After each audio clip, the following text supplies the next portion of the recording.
Hello there guys, and welcome back to the channel. So in today's video we're going to be talking about 6-for-1 quest and what are the best counters to each of the paths and how to deal with the boss, so on and so forth. Each quest in 6-for-6 has 6 paths, so we're going to break it down obviously path by path. The first path has Biohazard, Nanoplague and Tunnel Vision. All in all, I think this is one of the easier paths, obviously because of Nanoplague. You do not want to be using robot champions, but other than that, just pack your team with your bleed immune champions or your Omega Reds or your Ghosts and Corvuses, and so long as you make slight adjustments to your game style, kind of like shift to medium light medium combos or parry heavy playstyle, you can actually use the Tunnel Vision and Biohazard in fact to your advantage. For instance, Colossus is going to gain so much more armor ups quickly. Ghost is going to get the passive furies from the bleed. Omega Red is going to have Death Field active much easier, and the encounters here aren't too tricky at all till you face like the couple of the final ones. Biohazard Mysterio might be relatively annoying because, well, it's Mysterio, he's annoying to fight. And this Green Goblin, which is like the mini boss, which each path in 6-4 has a mini boss, and this guy goes unblockable below 25% and has Tyranny node on, so ideally you want to use like a villain against him and a champion that does deliver a large burst of damage towards the end of the fight or can stun him or something of the sort. But all in all, it's a relatively easy fight. So once again, just any bleed immune champions or champions that can capitalize on bleed, like Ghost, like Corvus to get free healing in, or Colossus gain those 3 armor ups. Addition to that, Tunnel Vision means that you can get a lot of willpower, and I'm probably gonna make a video about it, but willpower is like a real MVP in 6.4 because a lot of the quests and a lot of the paths have nodes that involve with you having a debuff placed on you, and willpower healing is like a really important factor in maintaining your health throughout the fights. So yeah, willpower is in my book pretty much a must for 6.4. And now next lane is Gimme lane, and it's actually one of the kind of trickier lanes because you deal 75% less damage from all your sources, but whenever you regenerate, the opponent is taking 400% of that health, of that amount that you regenerate as damage. So obviously regen champions here will do well. I personally chose to run it with like Blade and Phoenix and some other champions, and whenever you hit regen, they will lose a whole bunch of health. Also, a quick funny way how to completely destroy an opponent immediately, but it works only once, would be Nick Fury, and when you destroy the life model decoy, you heal back to full. And then even if you still keep getting hit, you still keep healing, and then that move can pretty much take out anyone, but it's kind of like a one-off unless you run 2 Nick Furies. But yeah, another secret MVP for this would be Suicide Masteries, because Suicide Masteries place debuffs on you and you continuously keep healing via willpower, and because of that your opponents will continuously keep taking damage, and then you can just use any high damage champions dealing a lot of damage, even though you deal quarter of your original damage output, but if you hit hard it's still significant amount. Plus then you continuously throughout the entire fight will be slowly but surely draining down the opponent, so it's kind of like a bit more patience lane there. But running Suicide Masteries certainly kind of like could help you with that. Other than that, you want to look at your heal champions for most part, because you do need to know that they do have 200% power gain as well, which is going to be one of the most annoying things. But additional help with that willpower tactic and Suicide Masteries here would be the Power Sting node. Basically, whenever you fill a bar of power, you gain a Power Sting debuff on you, which once again in return triggers willpower, so it lets you heal up, and it also damages the opponent, so you want to have ability to kind of like relatively quickly shift in between bars of power. And then if you're not running Suicide Masteries, this tactic works relatively well with Phoenix as well, because Phoenix can just keep spamming the level 1s and then keep gaining a lot of power.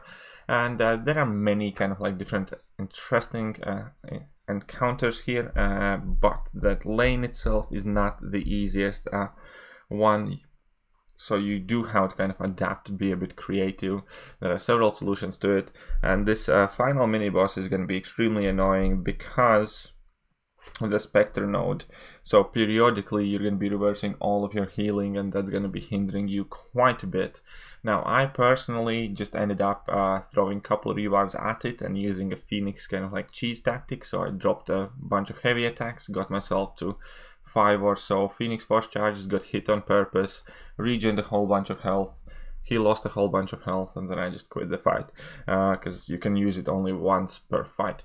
But again, you're gonna have to kind of get creative. I'm sure there will be some better strategies how to deal with this guy, but this Venom the Duck definitely was fairly frustrating. And now we can move on to path number 3, and path number 3 is actually one of the kind of like more interesting ones. Once again, it's Bane, Power Shield, and Limber node. So Power Shield is always relatively easy time for many different champions. Bane does make it quite a bit more complex. My personal MVP for this lane was Black Widow Clairvoyant, because I kept shooting off her level 2s. With that I kept healing up and mitigating the Bane and chip damage, and obviously because of Power Shield you deal a lot more damage, and her abilities work quite a bit better when you deal more damage. And other than that, I'm sure there's Ghost that is an absolutely fantastic option, because you can just eat the level 3s, hide in your phase, you can ignore the Bane damage while in your phase, and just be overall very aggressive. It's a relatively simplistic lane for Power Shield, nothing kind of like too impressive over the way to the end as well. And then if you run obviously Ghost, then that final Morning Star is going to be extremely good time for you, because it's like a perfect matchup. So those 3 lanes are done. Let's move on to lane number 4. Lane number 4 is Vigorous Assault basically, and then Sharing is Caring when you share your heal buffs and heal effects, and Berserker Barrage. But all in all, this lane is also not too tricky, to be fair. I was considering suggesting one of my easier options as well, but here you still need to have relatively decent ability to play, because opponents will quite often go unblockable, and you need to be aware of it. Like for instance, Angela is going to spend most of the fight being unblockable, so better counters here once again would kind of like be Ghost or pretty much any champions. Here you don't really need to have a perfect counter. You can be relatively lax and simple in who you're using, so long as you're aware of the fact that opponents can go unblockable whenever they heal. You do not want to heal too much yourself, because opponents will also benefit from that healing. And yeah, so it's not too tricky of a lane. It's relatively simple opponents as well. Gladiator, Hulk, Man-Thing. So obviously for Man-Thing you do want ideally somebody that's poison immune, and there's Sentinel, and the final X23 boss is a relatively easy one as well, though Vigorous Assault on her can be quite a bit more annoying. And yeah, so that's path number 4. Path number 5 is going to be True Strike, Do You Bleed, Bleed Vulnerability. It's probably one of the more annoying ones together with the gimme path here, because yeah, obviously you need to use your bleed champions. However, that can be a very annoying revelation towards the end of the path, where you have this Gwenpool that has clapback node on it. So whenever you place a bleed debuff on Gwenpool, she's going to place one back on you, which can ruin your day there, so you do need to be prepared for it. Plus also she has a soft guard, which means that you're going to be taking a whole lot of block damage, and you're basically unable to block, and that kind of like limits the great options for which champions you want to use quite a bit, in my opinion. I personally stuck this fight through with Warlock, but I used that trick where I bait her heavy attacks out without getting hit in a block. I have made a video about it, how you can make sure opponents throw a lot more heavy attacks without actually taking any hits in your block yourself. It's to do with timing and holding your block in right moment, so on and so forth. But all in all, it's not an overly difficult path. It's just annoying, obviously, because Do You Bleed, even though you have that bleed vulnerability, still severely limits your damage output. and that Gwenpool fight definitely was quite a bit tricky fight that does ask you to play in a certain way. Now, what are good counters for that Gwenpool fight? Probably would be Warlock, is who I used, and bleed on heavy attacks, and obviously he's bleed immune. I have heard that Domino can do quite fantastic jobs here as well, because you can drop your level 2s inflict massive bleed. Thanks to bleed vulnerability, the damage increase will go even further. There is a good chance you can fail the clapback node, or even if you don't, Domino can shrug off the bleed that you get back, and Domino doesn't place many bleeds on opponents, he just places a couple of massive ones. So I have heard that yes, Domino does relatively well on this node, and I'm sure there are a couple other matchups. And Namor is one that could come to mind as well, because if you maintain aggressive, Namor does get bleeds placed on him, but you can just reflect all of that damage back to Gwenpool. Perhaps it will take you a rewind, but I think Namor should be a worthwhile option for this fight. And yeah, that pretty much puts path number 5 out of the tick box, and path number 6 is the Thermostat. Sharing is caring, hot and bothered. Now, first of all, hot and bothered for most part is a node you typically will just ignore, because if you get that incinerate debuff on you, it is your defensive ability accuracy that gets lowered. So okay, fair enough, your parries might fail, but all in all, you're typically in the fight much more concerned about your offensive ability accuracy. So all the things that you're trying to do your opponent will still work even if this node is in play. Sharing is caring, again, it doesn't really deal all that much trouble for you. The Thermostat is one of the new nodes, first time you see it, and it's actually a very cool node, because you can approach this fight, these Thermostat fights, in 2 different ways. You can either play by the rules and make sure you never really get an Incinerate or Cold Snap placed on you because of the Thermostat, which is fine. So it will require you to parry heavy at times, keep a track of charges, but honestly it didn't feel like it too difficult of a task. I did that for multiple fights, and I was never in danger of kind of like reaching the temperature I wanted to avoid unless I was purposely going for it, which is going to lead me to a second point. You can also obviously use and abuse this Thermostat node to gain Incinerate or Cold Snap debuffs on you, and if you're running champions that can benefit from that, then good for you. For instance, Ghost definitely can benefit from it, Colossus as well can benefit from it, even Silver Surfer, you can get that extra debuff on you, get that willpower heal, it counts as a buff for your abilities. So there are many champions that actually do benefit if you get these debuffs, so you can use it to your advantage. And all in all, I think it's a very clever node design.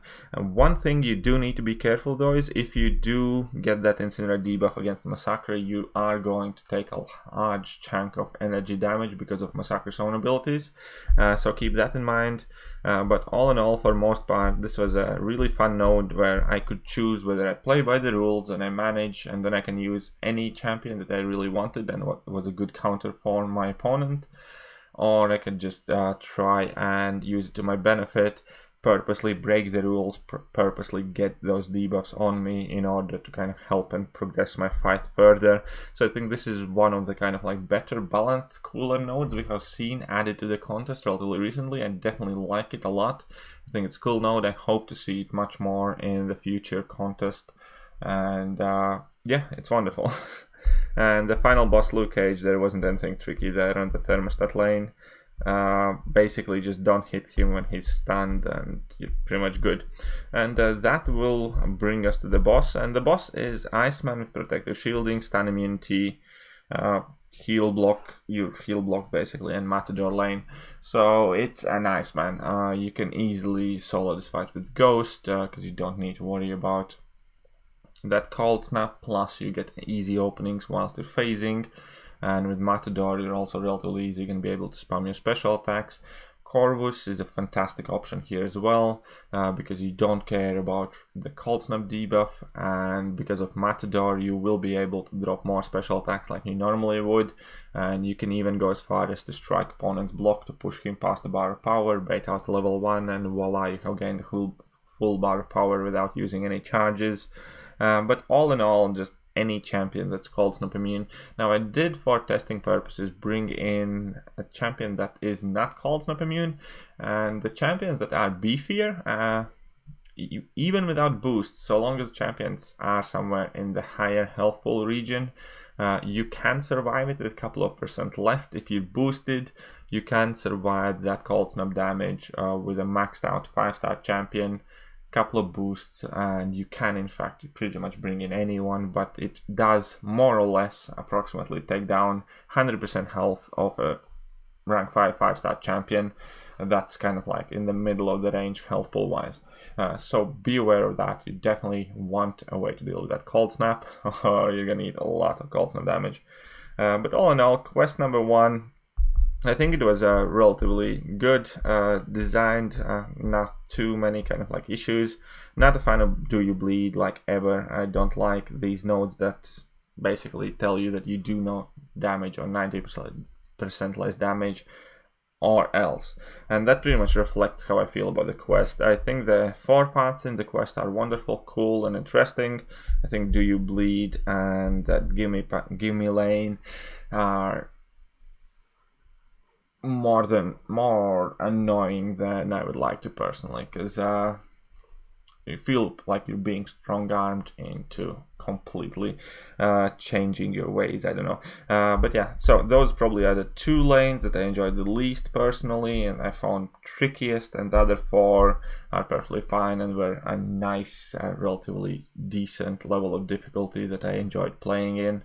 And that more or less brings us to the finish for discussing 641. So I will make a video like this for each and every single quest in 6.4, and so hopefully that will guide at least some of you to easier time exploring 6.4. And all of that being said, so once again, do me a favor, hit that like button, hit that sub button, share it to your friends in case they are interested in Act 6 as well.